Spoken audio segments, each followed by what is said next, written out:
Hello everyone, very good morning to all of you. तो आज के दिन की शुरुआत करेंगे 6 मार्च 2022 के इम्पोर्टेंट करंट अफेयर के साथ। उम्मीद करता हूँ आप सभी फिट एंड फाइन हो गए, स्टडी आप लोगों की बेहतर चल रही होगी। तो आज का दिन संडे है और पूरा दिन कोशिश करिएगा कि जितना भी आप लोगों ने एक हफ्ते में पढ़ा हुआ है उन सब को रिवाइज करिएगा, ठीक है।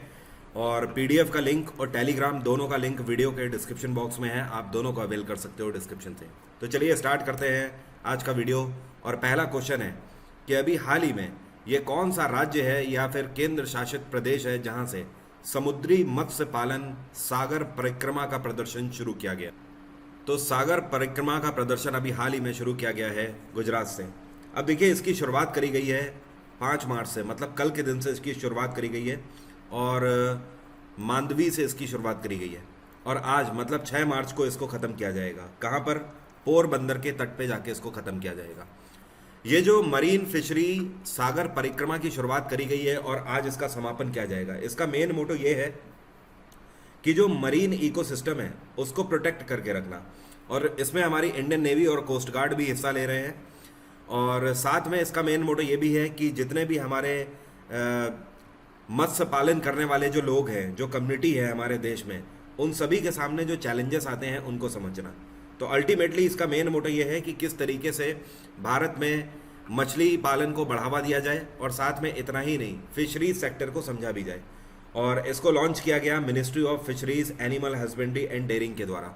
और इस टाइम पे मिनिस्ट्री ऑफ फिशरीज और एनिमल हस्बेंड्री किसके पास है? तो इसके मंत्री हैं पुरुषोत्तम रूपाला। कौन है? पुरुषोत्तम रूपाला। इन्हीं के द्वारा इसका उद्घाटन किया गया। गुजरात में इस टाइम पे भूपेंद्र पटेल की सरकार है, केरल में पिनाराई विजयन की सरकार है, पश्चिम बंगाल में ममता बनर्जी हैं और गोवा में प्रमोद सावंत की सरकार है। अगला क्वेश्चन है, ये कौन सा आईआईटी इंस्टीट्यूट है जिसने अभी हाल ही में national institute of ocean technology के साथ मिलकर ओशियंस 2022 की कॉन्फ्रेंस और एक्सपोजिशन को कंडक्ट किया। कहने का मतलब हिंदी में ये है कि अभी हाल ही में एक सम्मेलन और प्रदर्शनी का आयोजन किया गया है national institute of ocean technology के द्वारा। तो इसमें कौन से आईआईटी ने इनका साथ दिया है? आईआईटी मद्रास ने इनका साथ दिया है। आपको बता दूं, पहली बार इसको भारत में लॉन्च किया गया है और national institute of ocean technology जो है इसका हेडक्वार्टर है चेन्नई। और इसको लॉन्च किया गया किस पर्पज़ से? इसका मेन मोटो ये था कि यहाँ पर पॉलिसी मेकर्स हो गए, स्टूडेंट्स हो गए, इंजीनियर्स हो गए और मरीन रिसर्च टेक्नोलॉजिस्ट जो हैं, इन सभी ने मिलकर यहाँ पर हिस्सा लिया। और मेन मोटो ये था कि समझना कि किस तरीके से क्लाइमेट चेंज हो रहा है, ग्लोबल वार्मिंग का ज़माना है, कोस्टल एरोशन में क्या प्रॉब्लम आ रही है, मरीन पॉल्यूशन क्या है, लोग समुद्रों में कितना कूड़ा फेंक रहे हैं, नदियों के थ्रू बहता हुआ कितना कूड़ा समुद्रों में जा रहा है, उससे मरीन हैबिटेट कितना ज़्यादा प्रभावित हो रहा है और हमारे जितने भी मरीन एनिमल्स हैं उनमें से कई सारी प्रजातियां तो विलुप्त हो चुकी हैं और कई सारी आगे आने वाले साल में भी विलुप्त हो जाएंगी। तो इन सारे चैलेंजेस को संभलना इसका मेन मोटो था। और इस बार 2022 की इसकी थीम क्या थी? Inspire, innovate, sustain. अगला क्वेश्चन है, ये कौन सी राज्य सरकार है जिसके द्वारा अभी हाल ही में बजट 2022 से 23 के सत्र में camel protection and development policy launch करी गई है। मतलब ये एक ऐसी राज्य सरकार है जिसने ऊंटों के संरक्षण के लिए अपने बजट में अलग से जगह बनाई है। तो ये है राजस्थान में अशोक गहलोत की सरकार। अभी हाल ही में राजस्थान सरकार ने अपना बजट पास किया है और इस बजट में राजस्थान के अंदर ऊंटों की स्थिति पर ध्यान दिया गया है और उनके लिए अलग से पैसा एलोकेट किया गया है। आपको मैं बता दूं, राजस्थान में केवल 2 लाख से भी कम ऊंट बचे हैं अब। तो एक तरीके से ऊंटों की तादाद लगातार घटती हुई चली जा रही है और ये सोचने वाली बात है। 2012 से अगर हम बात करें तो 2012 से लेकर आज तक 2022 तक पिछले 10 सालों में पूरे भारत में 1.5 लाख मतलब करीब 1.5 लाख ऊंट नहीं रहे हैं, इनकी मृत्यु हो गई है। और अगर पूरे भारत में बात करें तो 2.5 लाख ऊंट सिर्फ बाकी हैं, जिसमें से 2 लाख राजस्थान में, बाकी 50,000 पूरे भारत को अगर मिला दें तो ऊँटों की जो जनजाति है ये लगातार घटती हुई चली जा रही है। इस प्रजाति के संरक्षण के लिए अलग से बजट पास किया गया है राजस्थान सरकार के द्वारा। नेक्स्ट क्वेश्चन है, वर्ल्ड ओबेसिटी डे हम लोगों ने अभी हाल ही में कौन से दिन मनाया? हिंदी में इसको बोलते हैं विश्व मोटापा दिवस। ये दिवस हर साल मनाया जाता है 4 मार्च को, तो इसको परसों के दिन हम लोगों ने मनाया। और इस बार की थीम 2022 की क्या है? Everybody needs to act. देखिए, ओबेसिटी डे इसलिए मनाया जाता है कि लोगों में अवेयरनेस पैदा करी जाए पूरे वर्ल्ड में कि ओबेसिटी को आप हल्के में ना लें, अगर मोटापा हो रहा है तो उसका इलाज करना चालू कर दें, एक्सरसाइज करना चालू कर दें, क्योंकि एक हद के बाद जो ये मोटापा होता है यही आपकी बॉडी में बीमारियों का सबसे बड़ा घर बन जाता है। आपकी हर एक प्रॉब्लम ओबेसिटी से ही होकर गुजरती है। ओके, सो इस बार की 2022 की थीम है एवरीबडी नीड्स टू एक्ट। आपको मैं बता दूं, एसएससी हो गया या बैंक हो गया, रेलवे हो गया, सभी एग्जाम्स में इसी तरीके की छोटी थीम्स पूछी जाती हैं, इसलिए ध्यान रखिएगा ये थीम। अगला क्वेश्चन है, अभी हाल ही में शेन वॉर्न का निधन हो गया। आप सभी को पता है कल के दिन इनका निधन हो गया। ये कौन थे? तो जाहिर सी बात है इनको इंट्रोडक्शन की ज़रूरत नहीं है। ऑस्ट्रेलियन क्रिकेटर शेन वॉर्न 52 की एज में अभी हाल ही में एक्सपायर हो गए, इनका निधन हो गया। और इनको कार्डियक अरेस्ट हुआ है, हार्ट स्ट्रोक हुआ है, उसी को आप बोल सकते हो। इनका जो करियर रहा है ये पूरे 15 साल का करियर रहा है। इन्होंने अपना डेब्यू किया था क्रिकेट में सन 1992 में, और 2007 में इन्होंने आखिरी बार इंटरनेशनल मैच खेला था। तो पूरे 15 साल के करियर में, बाकी आपको बता दूं 1999 का जो वर्ल्ड कप था उसमें शेन वॉर्न हीरो थे। सबसे ज़्यादा विकेट उस पूरे टूर्नामेंट में इन्होंने लिए थे। इसके अलावा ये ऑस्ट्रेलियन टीम की कैप्टनसी भी कर चुके हैं। नेक्स्ट क्वेश्चन है, hero MotoCorp has launched which new brand of electronic vehicle. अभी हाल ही में जो हीरो कंपनी है इन्होंने एक अपना इलेक्ट्रॉनिक व्हीकल लॉन्च किया है। तो एक्चुअली ये स्कूटर है, इलेक्ट्रॉनिक स्कूटर। इसका नाम क्या है? इसको इन्होंने कौन सी ब्रांडिंग से लॉन्च किया है? इसका नाम होगा विदा। क्या नाम होगा? विदा। विदा का नाम का मतलब होता है लाइफ। और हीरो इसको लॉन्च करने जा रहा है 1 जुलाई 2022 से। ऐसा क्यों? ऐसा इसलिए कि जो हीरो के फाउंडर हैं उनका नाम है बृजमोहन लाल मुंजाल। उनकी बर्थ एनिवर्सरी मनाई जाती है 1 जुलाई को, इसलिए 1 जुलाई को ये स्कूटर लॉन्च होने जा रहा है। और हीरो का हेडक्वार्टर है नई दिल्ली। बाय द वे आपको बता दूं, जो विदा है इसको अभी लॉन्च किया गया है हीरो के चेयरपर्सन और सीईओ के द्वारा। इस टाइम पे चेयरपर्सन और सीईओ हैं हीरो के पवन मुंजाल। अगला क्वेश्चन है, अभी हाल ही में army chief general SF Rodrigues का निधन हो गया। तो ये पहले इंडियन आर्मी के चीफ रह चुके हैं एसएफ रॉड्रिक्स। तो इनका निधन हो गया कितनी एज में? 88 वर्ष की उम्र में इनका निधन हुआ है। और ये इंडियन आर्मी चीफ रह चुके हैं 1990 से लेकर 93 तक के सत्र में। इसके अलावा ये पंजाब के गवर्नर भी रह चुके हैं। साल 2004 से लेकर 2010 तक के गवर्नर रह चुके हैं पंजाब के। और इस टाइम पे आर्मी चीफ कौन है? मनोज मुकुंद नरावने। अगला क्वेश्चन है, ये कौन सा देश है जहां पर अभी हाल ही में ICC women's cricket world cup 2022 की शुरुआत हुई है? तो ये मैंने आपको पहले भी बताया था, ध्यान रखिएगा। अभी परसों के दिन से न्यूजीलैंड के अंदर 2022 का ICC women's cricket world cup start हो चुका है। इस बार आईसीसी वर्ल्ड कप में 8 टीमें खेल रही हैं, ये महिलाओं की।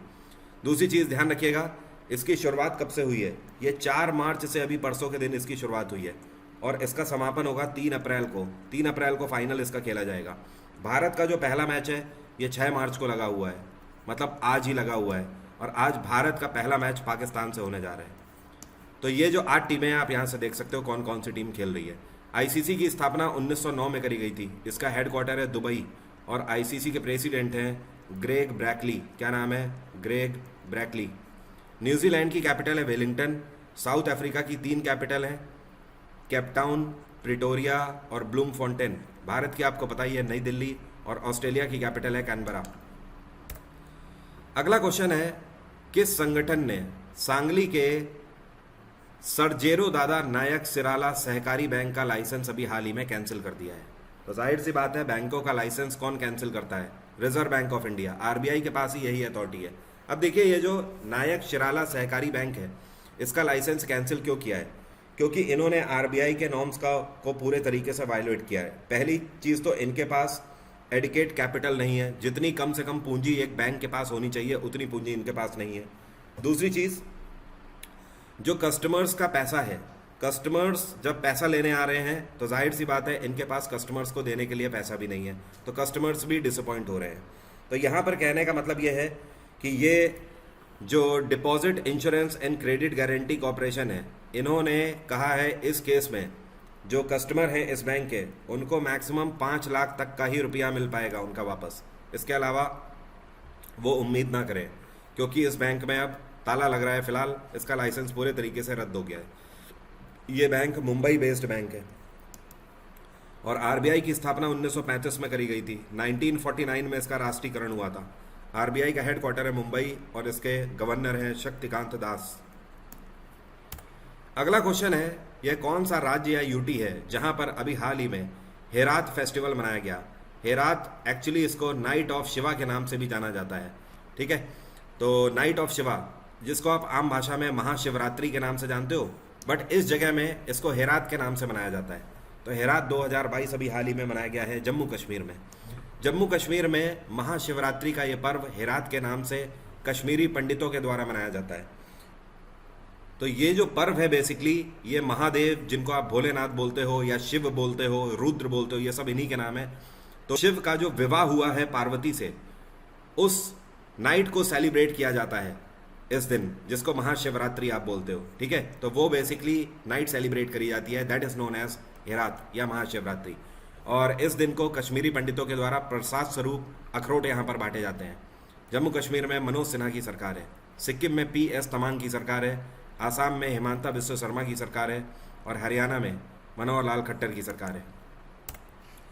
अगला क्वेश्चन है, अभी हाल ही में ये कौन है जिन्होंने additional solicitor general of India के पद से रिजाइन कर दिया है। तो जो आपको पिक्चर में दिख, अमन लेखी। और आपको पता है ये कौन है, ये मीनाक्षी लेखी के हस्बैंड हैं, जो कि minister of state for external affairs हैं अभी। अमन लेखी की अगर बात करें तो ये एक सीनियर एडवोकेट है और सुप्रीम कोर्ट में प्रैक्टिस करते हैं।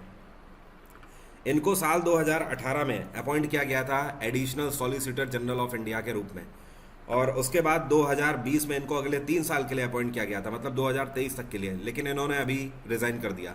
इन्होंने अपना रेजिग्नेशन सुप्रीम कोर्ट में दिया है और बिना किसी रीज़न के अपना रेजिग्नेशन इन्होंने फाइनली सबमिट किया है। अगला क्वेश्चन है, अभी हाल ही में जेट एयरवेज के CEO के रूप में किसको अपॉइंट किया गया है। तो जेट एयरवेज के नए CEO होंगे संजीव कपूर। और संजीव कपूर को अच्छा खासा एक्सपीरियंस है एयरलाइंस के सेक्टर में। इससे पहले ये चीफ ऑपरेटिंग ऑफिसर के रूप में स्पाइस जेट में भी कार्यरत रह चुके हैं। उससे भी पहले ये विस्तारा में भी काम कर चुके हैं और ओबराय होटल्स के प्रेसिडेंट के रूप में भी ये कार्य कर चुके हैं। तो अब ये जेट एयरवेज की कमान संभालेंगे CEO के रूप में। संजीव कपूर नाम ध्यान रखिएगा। अगला क्वेश्चन है, in which city India's largest electronic vehicle charging station for 4 wheeler has been inaugurated. Bharat में कौन सा शहर है जहां पर अभी हाल ही में आज तक का सबसे बड़ा इलेक्ट्रॉनिक व्हीकल चार्जिंग स्टेशन खोला गया है 4 व्हीलर्स के लिए। तो इसका उद्घाटन गुरुग्राम में किया गया है। और गुरुग्राम के कौन से सेक्टर में? इसका उद्घाटन सेक्टर 86 में किया गया है। इस चार्जिंग पावर स्टेशन की खास बात यह है कि इसमें 121 चार्जिंग पॉइंट हैं और पूरे एक दिन में 1000 कार चार्ज करी जा सकती हैं इसमें। इसके अलावा पूरे भारत में गुरुग्राम ही ऐसा शहर है जहां पर पूरे भारत के 2 सबसे बड़े EV चार्जिंग स्टेशन हैं। मतलब अभी जनवरी के महीने में यहाँ पर एक और चार्जिंग स्टेशंस की स्थापना करी गई थी।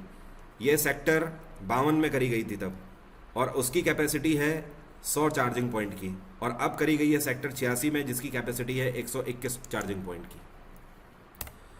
अगला क्वेश्चन है, in which occasion national mission for clean Ganga has been facilitated with special jury award. अभी हाल ही में ये कौन से अवार्ड शो है जिसमें national mission for clean Ganga को सम्मानित किया गया है स्पेशल ज्यूरी अवार्ड से। तो ये सम्मानित किया गया है फिकी वाटर अवार्ड्स की कैटेगरी में। तो ये जो national mission for clean Ganga है, सरकारी आंकड़ों के आधार पर इन्होंने वाटर मैनेजमेंट प्रॉपरली किया हुआ है, जिसकी वजह से इनको सम्मानित किया गया है। और इस बार का जो national mission for clean Ganga को सम्मानित किया गया है फिकी वाटर अवार्ड्स में, इसको वर्चुअली ऑर्गेनाइज किया गया। फिकी वाटर अवार्ड्स का इस बार कौन सा संस्करण बनाया गया? 9th एडिशन इसका बनाया गया है। और आप सभी लोग ध्यान रखिए, आज है 6 मार्च और मैं आपके लिए चला रहा हूँ ल्यूसेंट जैकपॉट सीरीज़ SSC को पॉइंट में रखते हुए। तो पिछली 2 क्लास इसकी हो चुकी है 2 दिनों में, आज इसकी तीसरी क्लास है। क्लास का लिंक वीडियो के डिस्क्रिप्शन बॉक्स में मैंने दिया हुआ है। क्लास की टाइमिंग है 3 बजे। उसी तरीके से 1 घंटे की क्लास होगी, ताबड़तोड़ हम लोग बैटिंग करेंगे इसमें। तो अभी जो डिस्क्रिप्शन में आपको लिंक दिया हुआ है उसमें जाइए, क्लिक करिए और अपने आप को एनरोल कर लीजिए। क्लास को खोलने के लिए अनलॉक कोड 11777 है। जब आप ये कोड डालेंगे तभी आपकी क्लास खुलेगी। तो इस क्लास के ख़त्म होने के बाद तुरंत लिंक पे क्लिक करके रजिस्टर ज़रूर कर लीजिएगा। इसके अलावा आप मेरा GS/GK का बैच अनअकैडमी प्लस में ज्वाइन कर सकते हो। ये पेड बैच है, साथ में 1 साल के करंट अफेयर का भी मैं यहाँ पे रिवीजन करा रहा हूँ। ये फुल बैच करंट अफेयर का और GSGK का आपको प्लस में मिल जाएगा। ऑफर चल रहा है 1 साल के सब्सक्रिप्शन पे 6 महीने का एक्स्ट्रा सब्सक्रिप्शन आपको मिल जाएगा वरुण 777 डिस्काउंट कोड के साथ। इसके अलावा 15% तक का आप डिस्काउंट प्राप्त कर सकते हो। अगला क्वेश्चन है, अभी हाल ही में FATF के द्वारा कौन से देश को ग्रे लिस्ट में डाल दिया गया है मनी लॉन्ड्रिंग के लिए? तो ये देश है यूनाइटेड अरब अमीरात। जी हाँ, आपने सही समझा। FATF ये वही ऑर्गेनाइजेशन है जिसने पिछले 1.5 साल में पाकिस्तान को 2 बार ग्रे लिस्ट में कैटेगराइज किया है।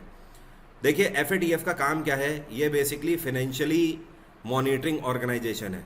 FATF का काम ये है कि ये देखना कि दुनिया में कौन से ऐसे देश हैं जो कि मनी लॉन्ड्रिंग कर रहे हैं या फिर टेरर फंडिंग कर रहे हैं। तो ऐसे में उन कंट्रीज़ को ग्रे लिस्ट में डाल दिया जाता है। एक बार ग्रे लिस्ट में किसी भी कंट्री को डाल दिया गया तो दुनिया में बहुत सारी ऑर्गेनाइजेशंस उस कंट्री को पैसा देने से मना कर देती हैं, मतलब उस कंट्री को इन्वेस्टमेंट के तौर पर पैसा फिर नहीं मिलता है। और इससे भी आगे अगर इससे भी बुरी स्थिति हो जाती है तो FATF किसी भी कंट्री को ब्लैक लिस्ट भी कर सकता है। अगर ब्लैक लिस्ट कर दिया तब तो दुनिया की कोई भी इंटरनेशनल ऑर्गेनाइजेशन उसको पैसा देगी ही नहीं। तो UAE के ऊपर मनी लॉन्ड्रिंग के आरोप हैं जिसकी वजह से इनको ग्रे लिस्ट में अभी हाल ही में डाल दिया गया है। FATF एक तरीके का फाइनेंशियल क्राइम वॉच डॉग है। इसकी स्थापना करी गई थी 1989 में। इसका हेड क्वार्टर है पेरिस और इस टाइम पे इसके प्रेसिडेंट कौन है? ये हैं मार्कस प्लेयर। क्या नाम है? Marcus player. UAE की कैपिटल है अबू धाबी, चाइना की कैपिटल बीजिंग, रशिया की कैपिटल मॉस्को और पाकिस्तान की कैपिटल इस्लामाबाद। आज की बात यहीं तक रहेगी। Bye bye, take care, have a nice day. आपका दिन मंगलमय हो।